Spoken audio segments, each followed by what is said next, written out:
Hi guys, my name is Keith Neurotis, known as the leader and superior of Club LASM, aka lover of animated shows and movies. And I am here with Gilbert, Hello there. Adam, I don't feel safe. Clover, Ruined. No. Hey, Ann, maybe you're better off without me. and Liz. Hi. I don't feel like doing a voice impression. Next time, I promise you. That was a really great impression of Liz. Nice work. Oh my gosh, you're right. I've never heard that impression so spot on. Oh my god. So first things first, how are we doing in this lovely Saturday afternoon? Doing good. If it's fine. Doing good considering I'm voice acting all the saddest lines in Amphibia. Next is going to be I'm sorry for everything. Oh my god. I'm joking. It's going to be crazy next week. I find myself doing that all the time, just to myself. I'm like, sorry, everything. And I'm just like, how do I hurt myself this way? Wow. Oh, you should. Have you? I mean, if you like voice, well, I'm not sure impression is the right word, but one of the first things I recorded was the Crooked Man voice from the Conjuring movie. It was, it freaked the hell out of my couple of my family members. Well, I guess we should get to Amphibia. Remember, for Amphibia, there are 2 segments. If there was a half-hour episode like True Colors, we should just get full on into the moments of ratings. But since there's 2 different sections, we should get to 2 different segments. You know.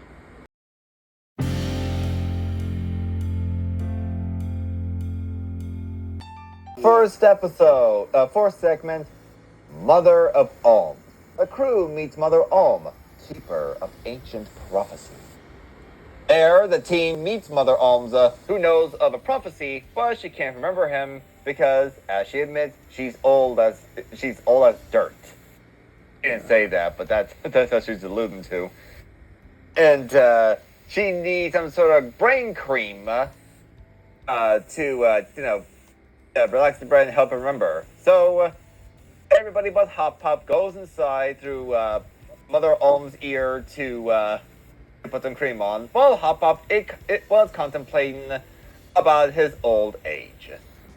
In the end, they managed to put the cream on the brain, but a bunch of bat mites, bat-skeetos came out of the ear and started attacking. Yeah, bat-skeetos. Is that what's causing the migraine? Yep, yeah. And Hop Pop, with his wisdom, managed to get some ingredients that were naturally used in Wordwood to get Mother Olm to sneeze out the friends. Yeah, Sasha loved that, as we know. She loved it. No, not really.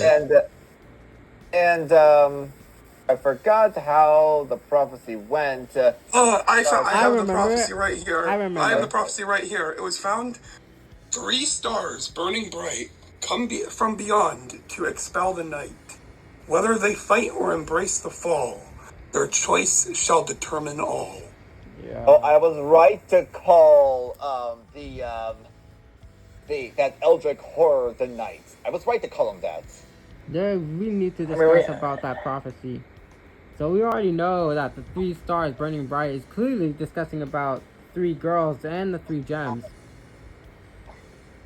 Yeah, and it's I think she went on to talk a little more about it, like talking about how they have to, like, she alluded to Darcy and trying to, stop her, which is going to be a very fun. Painful. Yeah, it's painful. Not ready for because that. now, if you read further, it said to come beyond to expel the night. We already know the night is the core, but unfortunately, the core is now Darcy, or Dark Marcy now, whatever you want to say. And now I'm theorizing that Matt Braley is going to kill Mercy for good this time. Nope. No, you are not don't even going to do talk about that in my Do presence. not. And I am going to sob. I don't think you would. I mean, Too dark. I think the reason they let it slide in True Colors is probably because she didn't actually die for good. So I don't know if they're gonna actually let a child die for good. I That's think what they I'm thinking. they can let them die. At least, I feel like Disney will. I'm sure there's been an instance where a Disney character has died. I can't think of any. I know that in other programs like Cartoon Network, other areas, like they allow death. So I'm. A child, though. That's messed up. I had to say, she's 13. How would they allow that? I mean, Would they allow yes. that? Infinity Train murdered several people. Okay, I will say from Infinity Train, were they Simon was 18, so that makes him an adult, and therefore he gets to be disintegrated. And Tuba Tuba is, well, okay, not to disrespect the memory of Tuba, but she wasn't exactly a child, was she? I guess not. But still, like, I feel like, and also, was Simon 18? Yeah, both. He's the same age as Grace, which is what made that weird Cartoon Network post, on Valentine's Day kinda creepy. The point is, I think they do have the potential to kill for good. Like, I think that can happen in the show. I'm hoping it doesn't, because I will scream at them if they kill Marcy for good. Like, no. I screamed at the heavens before while watching True Colors. I do not want to risk losing my voice again. Moving aside from the hypothetical, the hypothetical idea of yes, good choice.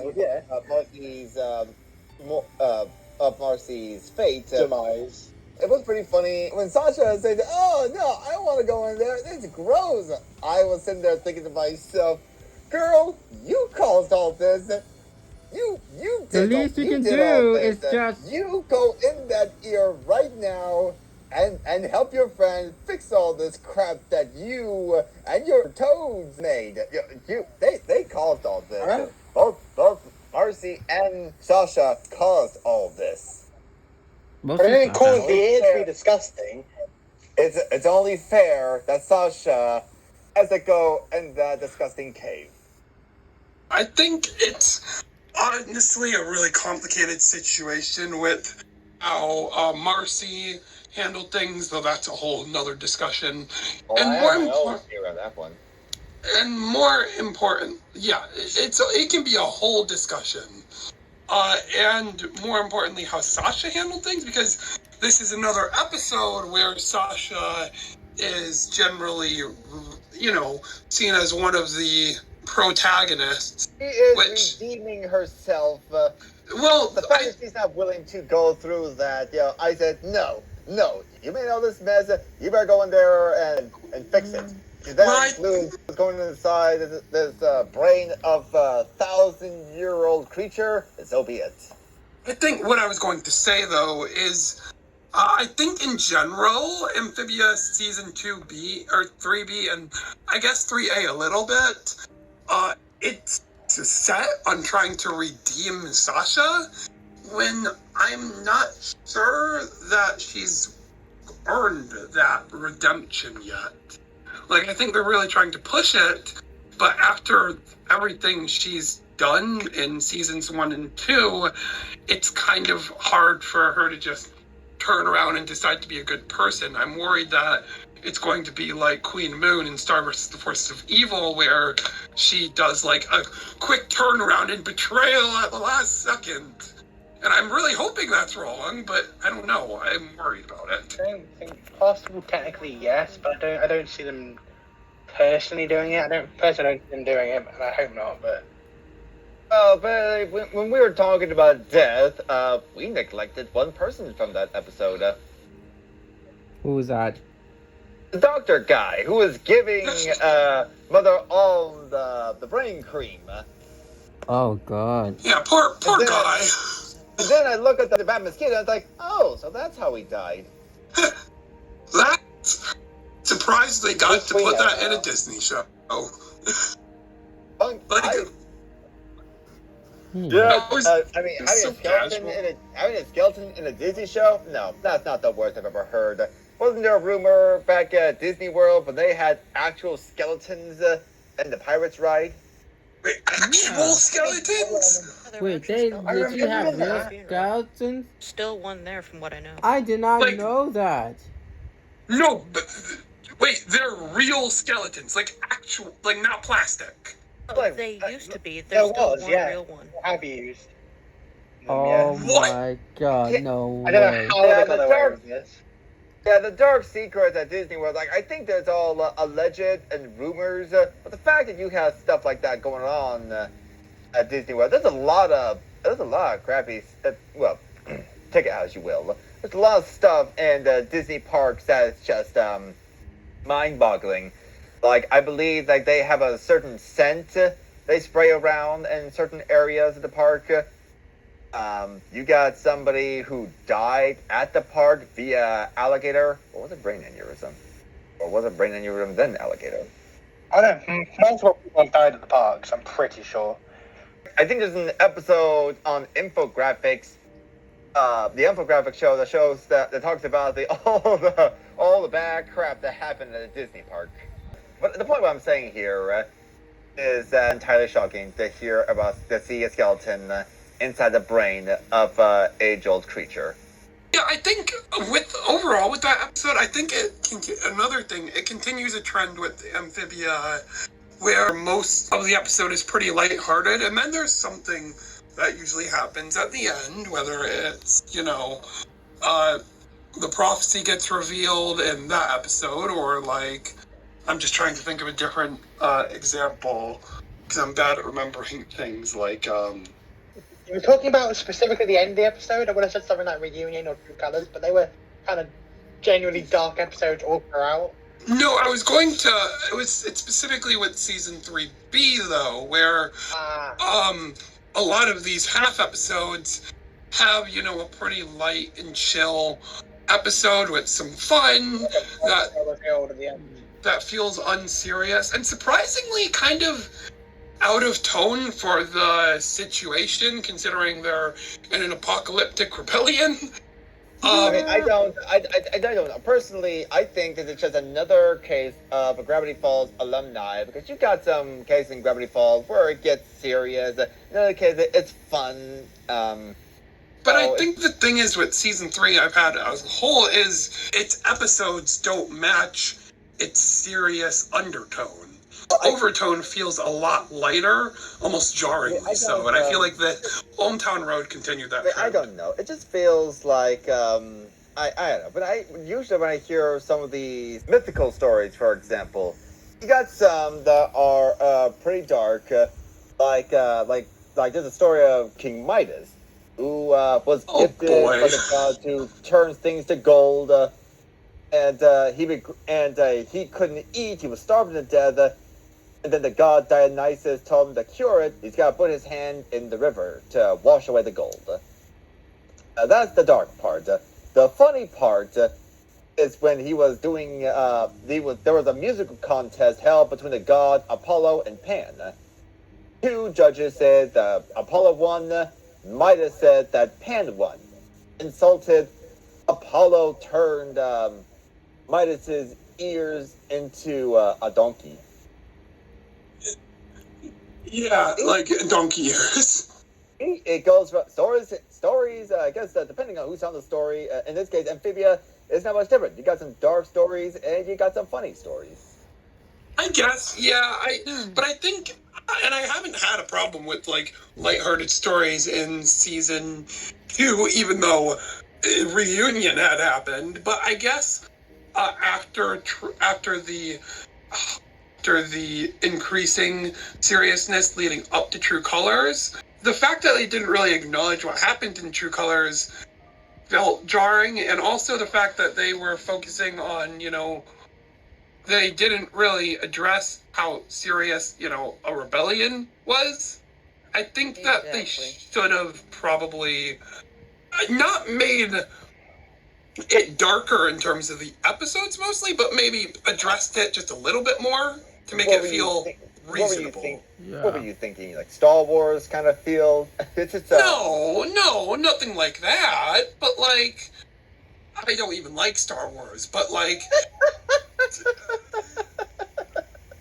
Oh my god.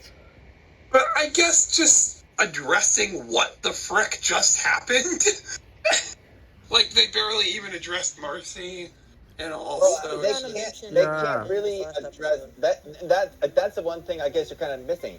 They can't really address Marcy because one, they are in a little rebellion, so they can't always think about every little personal thing because, as Sasha said, all those personal feelings might kind of hinder their progress. Just ask Brig and Ivy. Yeah, but I guess and it's hard to think about Marcy when they know that she's alive, but what they don't know is what happened to her. And for all they knew, they just think Marcy is a prisoner. And they can think about Marcy all they want, but it's not going to get them any closer to the goal unless they actually do something. In this case, their goal was to meet Mother Olms, hoping to form an alliance or get some more info on this prophecy. I guess what I mean, and this is with season 3 in general, not just season 3B, but like, let's say Anne had no idea that Marcy was okay. The last thing she saw was Marcy fall after getting a sword stabbed in her. But Marcy was barely addressed in the first episode, and then not addressed in nearly the rest of the series. Versus in Reunion, at least we saw Grime catch Sasha, so there was a hint that, okay, yes, she's probably okay. And I guess with season 3B, I would have liked to see just like a half hour, one episode, just actually addressing that, even if it wasn't exclusively just that. Well, judging from the trailer, we are definitely going to get some King Andrea's background. So, take that as you will. And that's all going to happen next week. Yeah. Oh, and by the way, rest in peace, Darcy voice line bot. RIP Darcy voice line bot. We What love happened you. to the voice line bot? Rest in peace. Whoopi Goldberg did amazing. Like, I'm just telling you that now.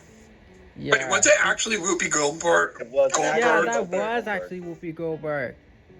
You might remember Whoopi Goldberg as Shenzi, the hyena from The Lion King. She has all sorts of other works, but that's one of the main things I remember her from. Yeah.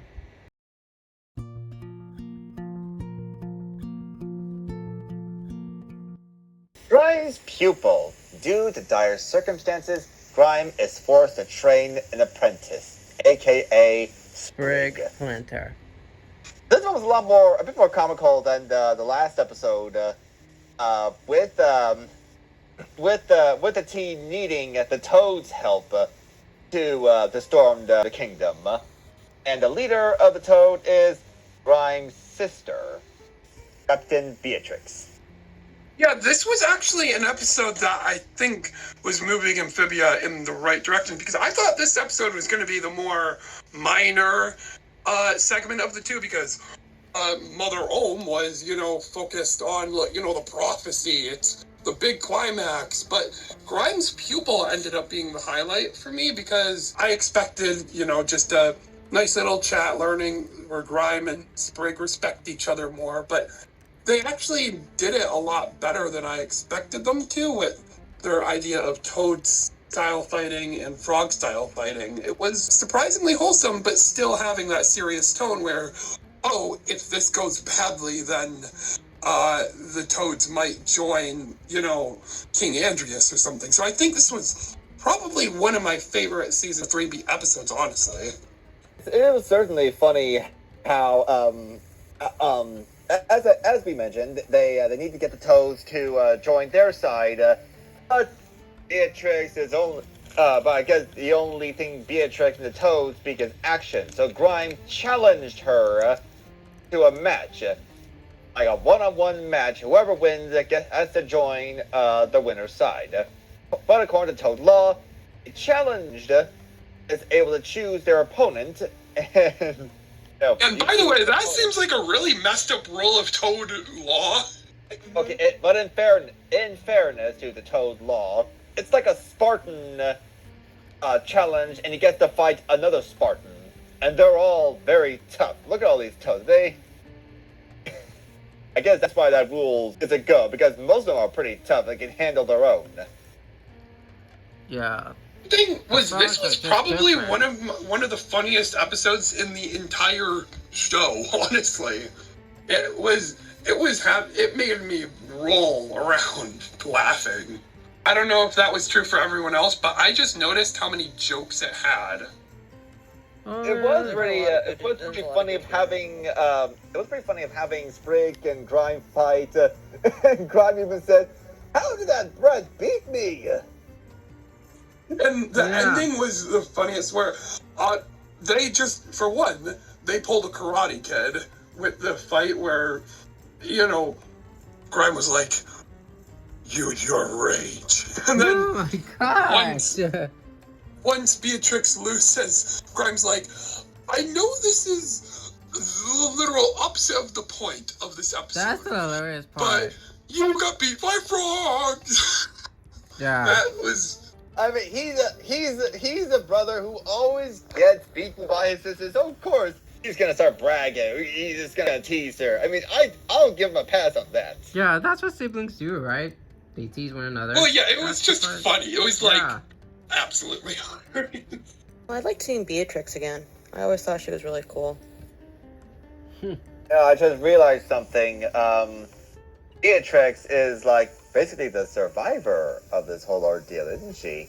Because Andreas literally just pulled a Death Star on the Toad capital. Oh, right. Yeah, That I'm is surprised true. Beatrice was able to survive from that explosion. Was she able to escape? Or maybe from she that? wasn't there at the time. But everybody else, ooh, they're dead. They're gone. Wow. Oh my god! What about Sasha's Toad friends? With Percy and somebody else. Percy and Braddock. Well, yeah, I was wondering where they be at. Oh my! I was hoping if I wonder if I they're could gonna see show them up later again. in the finale or something. Oh, maybe. That sounds likely, but the possibility. Or actually, I could see an episode, considering how season 3 has been going and how Amphibia goes in general. I could see maybe a half episode with Sasha apologizing to them, trying to make up with them after what happened. What episode was it? I can't remember the episode where they left her because she, went too far and ignored them. The episode you're mentioning was Barrow's Warhammer. Yeah, that one. But I could see an episode where Sasha, addresses what happens and apologizes to them and makes up with them. One of the most interesting things for me personally, you know how I always look at random things, and in the last few episodes I say, hey, wait a minute, both Amphibia and the Owl House have this in their show on the same day. What are the odds? Did you found something? What is it? I have not. Oh. What I did find very interesting is they have Whoopi Goldberg in Mother of Olms, and India, hey, Lazybones. And in one episode, whoa. What the heck? Whoa. Turns down user volume by like 20%, by 30%. Oh, God. Oh, now, that hurts. That's hurting me. I have headphones, man. Yeah. Oh, dear. Lazy, we cannot understand you. Sounds like when you're trying to order from McDonald's. Oh. It's clear, but it's still messy. I cannot. I can't Lower your understand audio, you at all. please. It sounds like, I don't know, edit It's like you came from a fast pilot. boosted like 5,000,000%. Does it sound better now?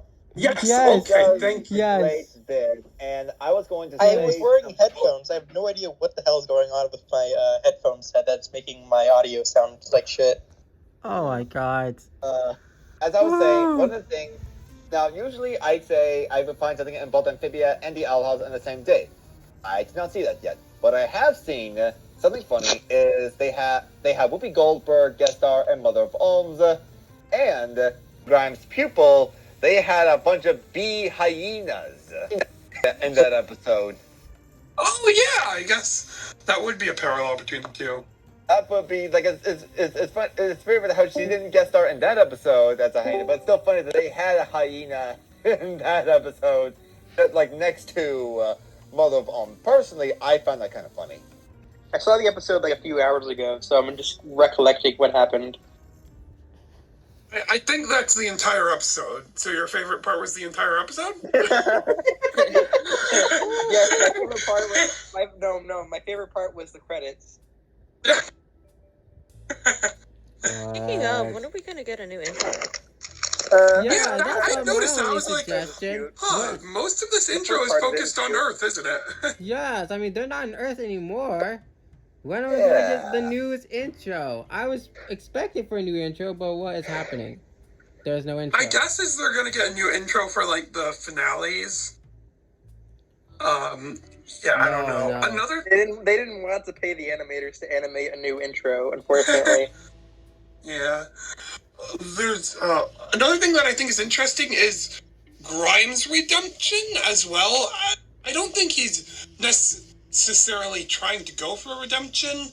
More so, he still seems like the same person. He just hates King Andreas, and he'll work with other people to make King Andreas go down.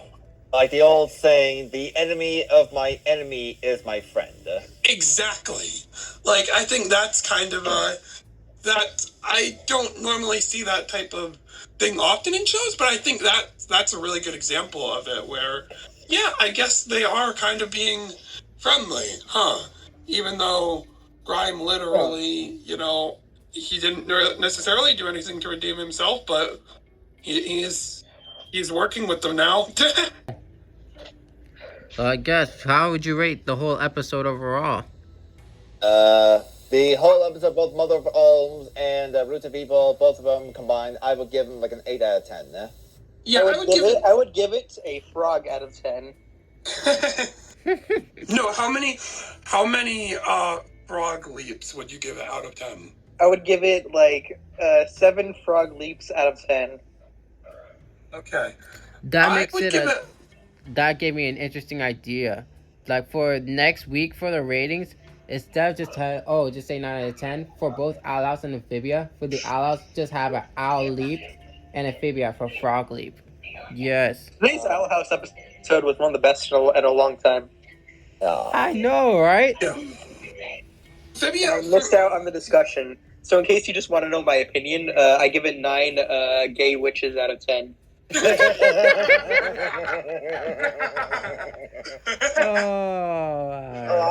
I'm sure I gave it like a 9 or a 10 flowers out of 10. I give it 10 tomato witches out of 10. Yes. Give Amphibia 8, probably 8 frog leaps out of 10, I'd say. I missed last week's episode, so I actually watched that in preparation for this week's episode, and I think I might like this one better. What was last week's? Last week's was, I think, what was it again? Last week? I just watched it. It was last week. It was last week for Ohmtown Road, right? Sasha's Angels and Ohmtown Road, right? Yeah. Yeah, Sasha's Angels was a very weird name for that episode, honestly. I know, right? Kind of odd. And so is Ohmtown Road. They're both just... Ohmtown Road was clever. Next week's episode of Amphibia is The Root of Evil. And the planters get stuck in a strange village of plant lovers. It's all gonna be smoking weed. Whoa! There's also the Core and the King next week, right? Yes. The Core and the King I am Andreas so not ready. The demons of his past. Wow, this is going to be a really big episode next week. I swear no. Now, Liz, when you mentioned smoke and weed lovers, I will say, I'm just gonna say my prediction on that one.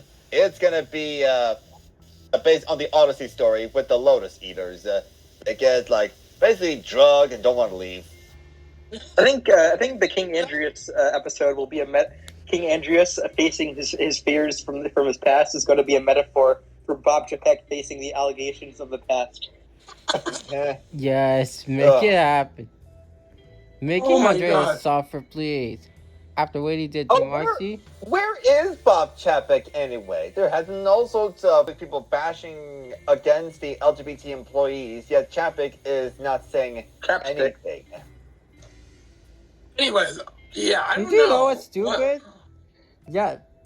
No one knows. Also, the Darcy bot will finally win.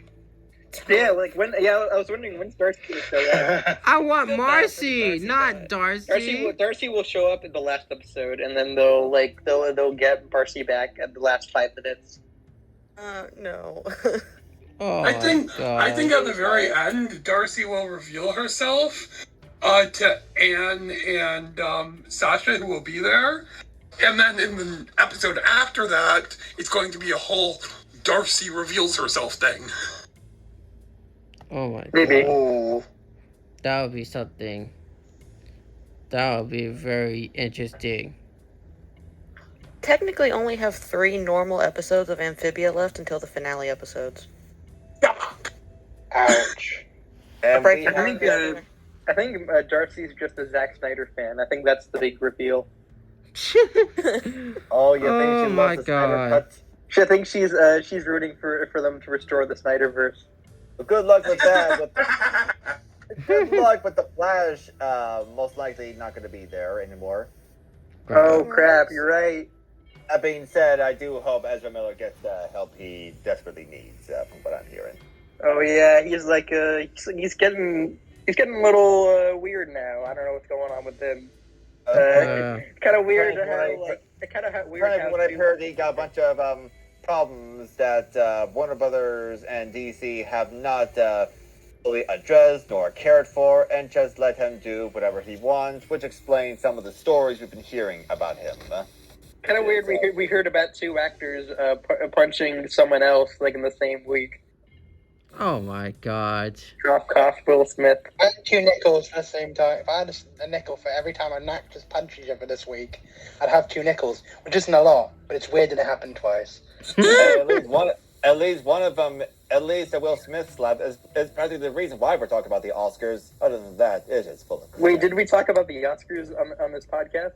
No, we and never I think it's for the time being, it's best that we do not discuss it.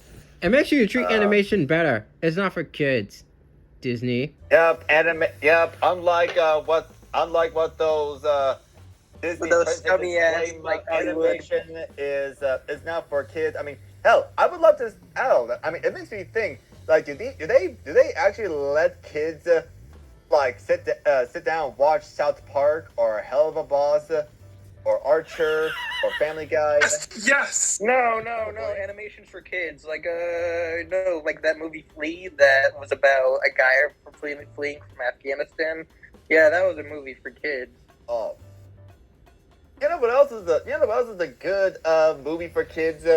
Dead Space Downfall. That's a fun movie about space travel. Or Dante's Inferno, where a guy takes a trip down below the earth to find his fiancée. That's a nice story. I didn't know what else. Yeah. Another good kids movie. A Sausage Party about talking. I was just about to say that. Yeah, Yeah, I knew it. you know, who wouldn't love food, singing, and talking? Nothing bad ever happens to food. Just so we're clear, we are all being sarcastic, and most of these movies are not for children, they're aimed towards adults, and therefore we say animation is for everyone, and for the people who worked on these shows and movies, new deal for animation. Duh. Yeah. Agree. But with that said, thank you all for being in another LASM podcast. Make sure you drop a like and subscribe. Click on the notification bell so that way you won't miss out on the animation content. With that said, I bid you peace. Bye. Make sure you say bye, everyone. Bye. Bye. Bye. Ooh. I'll be honest. A very, very unbirthday to you.